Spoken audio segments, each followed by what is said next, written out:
வேளாளன் சிறை புகுந்தான். தமிழ்நாட்டின் மன்னனென மீண்டால் என்றே கேளாத கதை விரைவீர் கேட்பாய் நீ என் கேண்மை கோவே.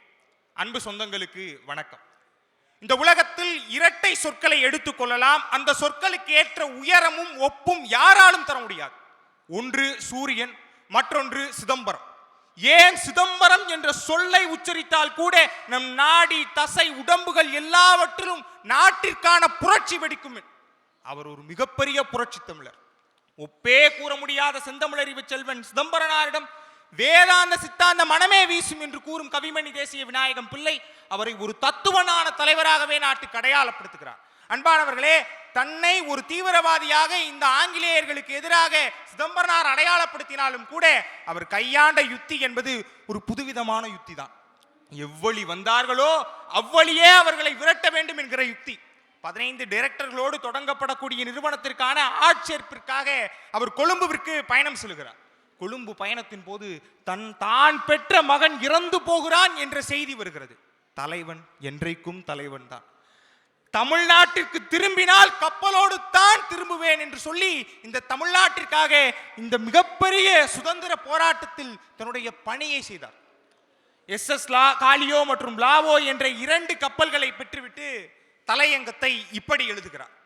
வெகு காலமாக புத்திர பேரின்றி தவம் செய்து வந்த பெண்ணொருத்தி ஏக காலத்தில் 2 புத்திரர்களை பெற்றெடுத்தால் எத்தனை மகிழ்ச்சி அடைவாளோ அத்தனை மகிழ்ச்சியை இந்த பாரத மாதா அடைவாள் என்பது திண்ணம் என்று சொல்லுகிறார் என்று சொன்னால் அவருடைய மனதில் எந்த அளவிற்கு நாட்டிற்கான பற்று ஊறி போயிருக்கிறது.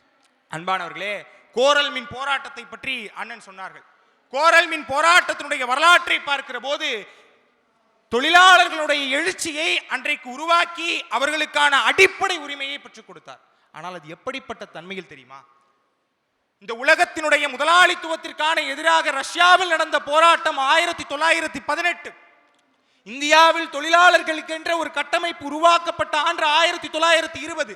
ஆனால் 1908ஆம் ஆண்டே இவர்கள் எல்லோருக்கும் முன்னோடியாக முதலாளித்துவத்திற்கு எதிரான ஒரு முழக்கத்தை வஉசி எழுப்பினார் என்று சொன்னால் நாம் யாராலும் மறுக்க முடியாது.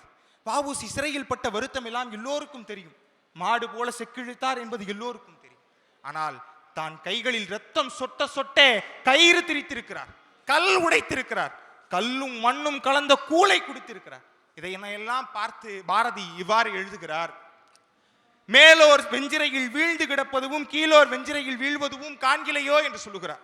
நாமக்கல் கவிஞர் வல்லாளன் சிதம்பரனார் சிறையிற்பட்ட வருத்தமெல்லாம் விரிந்துரைக்கில் வாய்விட்டேங்கி கல்லான மனத்தவரும் கனல் பட்ட வெள்ளை போல் கரைவார் இன்றும் என்று சொல்லுகிறார். உண்மைதானே?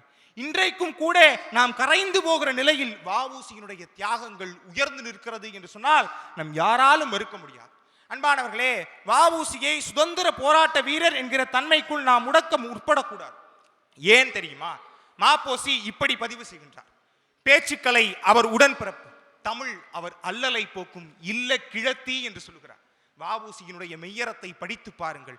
அத்தனை அழகாக இருக்கும், அத்தனை சுவையாக இருக்கும். அப்படிப்பட்ட தலைவனுக்கு அவர் விடுதலை அடைந்த போது அவருடைய உறவுகள் மட்டும்தான் இருந்தார்கள். அன்றைக்கு தமிழகம் செய்த தவறை இன்றைய தமிழகம் மீண்டும் செய்யக்கூடாது. உரக்க சொல்வோம், தேசிய தலைவர் வ.உ. சிதம்பரனாரின் புகழ் ஓங்குக. வணக்கம்.